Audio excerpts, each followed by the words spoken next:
transitions, we're like, line up, do this, line up, do that, move to this, we're going to this now, this is on the calendar. And we put that schedule on the board, and every time I walk into a school and I look at the schedule and I go, wow, that's the day they're facing every single day.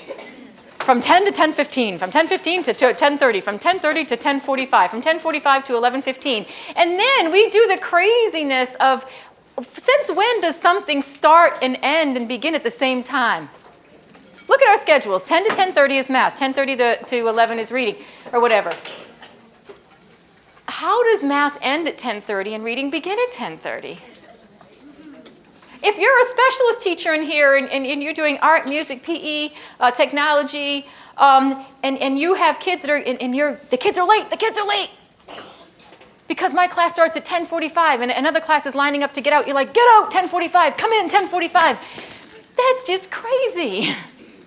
But that's what we do all day long. Instead of saying, I end my class, I always say, end a little bit early and say, guys, we're going to transition. I use the word transition with all the kids. I say, guys, we're going to transition. That means you're going to be going to PE. We're going to be transitioning into reading.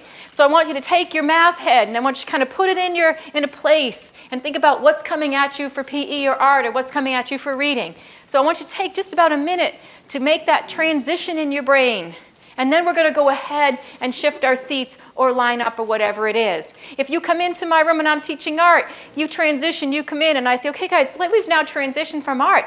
What were you guys all doing? And I take those few minutes to get people to transition. If you don't use the word transition or teach transition, many of our kids get into the most trouble during transitions, don't they?